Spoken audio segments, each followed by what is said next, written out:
Hello বন্ধুরা, তোমাদের আজকে দেখাবো কিভাবে আমরা শ্যুট করি। এই যে আমরা যেখানটা শুটিং করতে এসেছি সেটা পুরোটাই রিভার সাইড। এই রিভার সাইডে আমরা শুটিং করছি আজকে। কী বলো তো, মাঠে ঘাটে শুটিং করার মধ্যে একটা আলাদা মজা আছে, মানে পরিবেশের মধ্যে শুটিং করা, এনভায়রনমেন্টের মধ্যে মানসিক শারীরিক সব দিক থেকে ভালো লাগে। তো সেই জন্যে আমরা মাঠে ঘাটেই বেশিরভাগ শুটিংটা করি।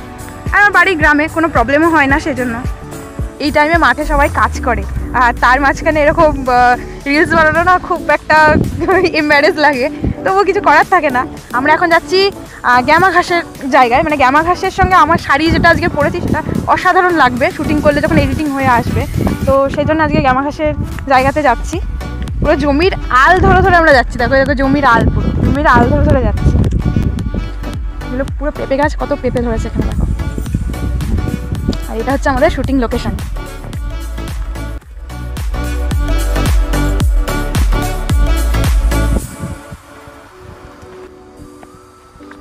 জানো তো, একটা 30 সেকেন্ডের গানের জন্য অনেকবার বিভিন্ন অ্যাঙ্গেল থেকে শট নিতে হয়। প্রথমে আনারি সিনেমার মেহলো কি রানী গানটার শুটিংটা করে নিলাম, প্রায় 10 বারের চেষ্টায় সম্পূর্ণ হলো। এরপর করলাম তু হোগা যারা পাগল গানের শুটিং।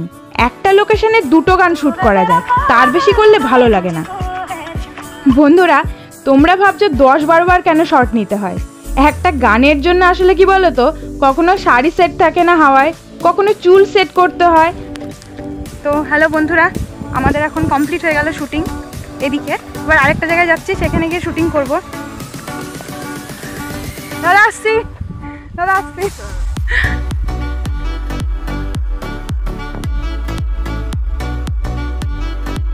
আসলে আউটডোর শুটিংয়ে হাওয়া, রোদ সবই থাকে, সেগুলোর সাথে তাল মিলিয়ে শট দিতে হয়।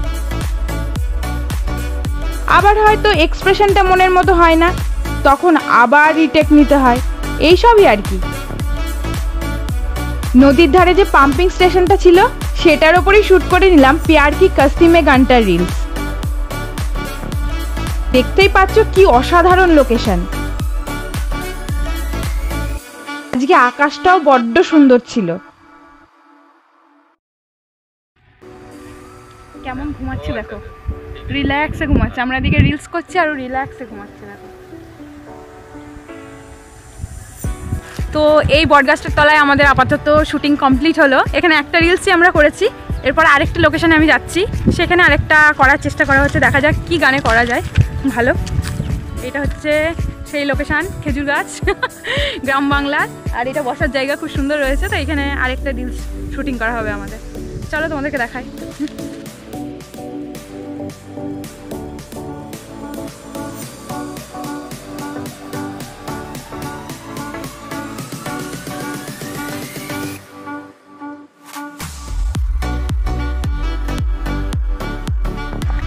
তো হ্যালো বন্ধুরা, আজকের মতো আমার সমস্ত রিলস করা কমপ্লিট হয়ে গিয়েছে। প্রায় 4-5টা রিলস আমি করলাম আজকে। তো এখন বাড়ি যাওয়ার পালা। চুলটাকেও বেঁধে নিয়েছি, নালে জট হয়ে যাচ্ছিলো চুলটা এইভাবে খোলা রেখে। তো এবার বাড়ি যাব আমরা। তো তোমরা কি এরকম শুটিং ভিডিও আরও দেখতে চাও? যদি দেখতে চাও তবে অবশ্যই কমেন্টে জানাবে। আমি অবশ্যই তোমাদের জন্য নতুন নতুন ভিডিও নিয়ে আসবো। এরকম যা যা শ্যুট করি সমস্ত ভিডিওগুলোই তোমাদের সামনে তুলে ধরবো। তো এই জন্য অবশ্যই কমেন্ট আমাকে জানাবে। আজকের মতো এইটুকুই, টাটা, বাই বাই।